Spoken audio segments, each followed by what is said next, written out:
নমস্কার বন্ধুরা, welcome to my channel মাঠে ময়দানে অফিসিয়াল। বন্ধুরা, এই ভিডিওতে আমি ইস্ট বেঙ্গল, মোহনবাগান ও ইন্ডিয়ান ফুটবল নিয়ে কিছু আলোচনা করব। তোমরা যারা যারা আমার ভিডিওটা দেখছো, আমার চ্যানেলটা প্লিজ সাবস্ক্রাইব করে নাও ইন্ডিয়ান ফুটবলের এরকম আরও আপডেট পেতে। তো প্রথমেই বলি AIFF জুনিয়র লিগে মোহনবাগানের কথা। তো কালকে একটা হার্ট ব্রেক হয়েছে মোহনবাগানের।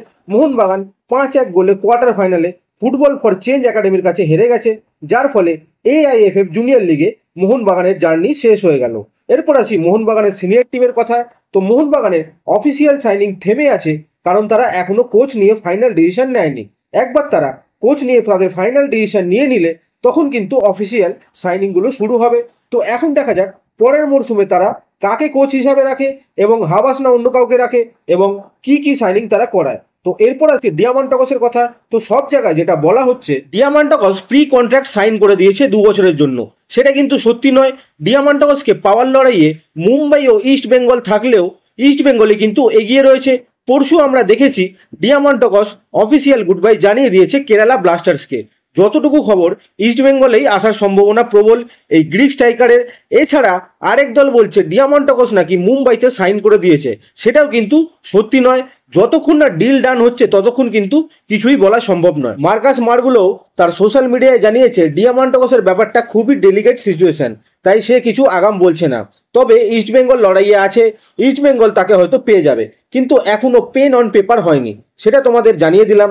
এখন FC গোয়া, বেঙ্গালুরু কেউ কিন্তু রেসে নেই, শুধু মুম্বাই আর ইস্ট বেঙ্গল। এবং ইস্ট বেঙ্গলের অফার অনেকটাই বেশি এবং একদম সাইনিংয়ের দোরগোড়ায় আছে ইস্ট বেঙ্গল।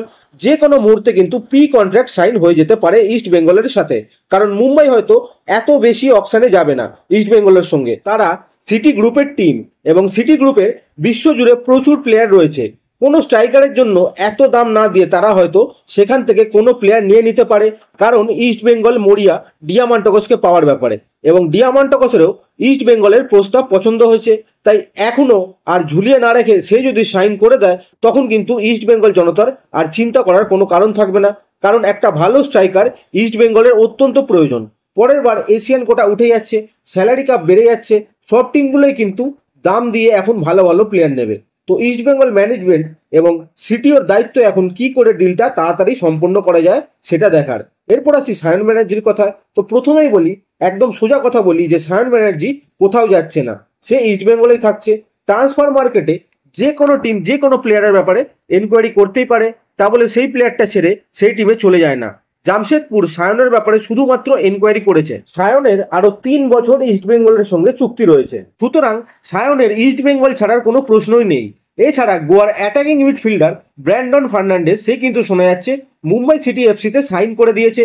ব্র্যান্ডন একটা ফ্রি ট্রান্সফারে মুম্বাইতে গেল এবং খুব সম্ভবত 3 বছরের চুক্তি হয়েছে। এরপর আসি একটু মোহামেডানের কথা। তো তোমাদের আগের ভিডিওতে বলে দিয়েছিলাম মোহামেডান একটা নতুন উইঙ্গার সাইন করিয়েছে, কার্লোস ফ্রাঙ্কা। এছাড়া মোহামেডান যে সমস্ত প্লেয়ার অলরেডি সাইন করিয়ে নিয়েছে তারা হলো জোহারলিয়ানা, জেরেমি লালডিন পুইয়া, রচার জেলা, ফাহাদ তেমুরি, মাফিলা বলে একজন মিডফিল্ডার, গৌরব বোরা এবং গোলকিপার নিখিল ডেকা। এরপর একটু অ্যালেক্স সাজির কথা বলি। তো বন্ধুরা, অ্যালেক্স সাজির কিন্তু ইস্ট বেঙ্গলে আসার সম্ভাবনা কমছে। ইস্ট বেঙ্গল অ্যালেক্স সাজির থেকে ফোকাস শিফট করে নিয়েছে। খুব সম্ভবত হায়দ্রাবাদও চাইছে তাকে পরের মরশুমের জন্য রেখে দিতে। সাজিও তাতে রাজি হয়েছে বলে শোনা যাচ্ছে। এখন ইস্ট বেঙ্গল যদি কিছু মিরাকেল না করে তাহলে হয়তো সাজি হায়দ্রাবাদেই থাকছে। এরপর বলি মাকান ছোটের কথা। তো মাকান ছোটের পেছনে কিন্তু ইস্ট বেঙ্গল এখনো রয়েছে। ছোটে যদি প্লেয়ার স্ট্যাটাস কমিটি থেকে রিলিজ পেয়ে যায় তখন কিন্তু যে কোনো মুহূর্তে ছোটে সাইন করে দেবে। ইস্ট বেঙ্গল এখনো ছোটের ফ্রি হওয়ার অপেক্ষা করছে, এখন দেখা যাক কি হয়। তো আজকের ভিডিওতে এতটুকুই, দেখা হচ্ছে আবার পরের ভিডিওতে। নমস্কার।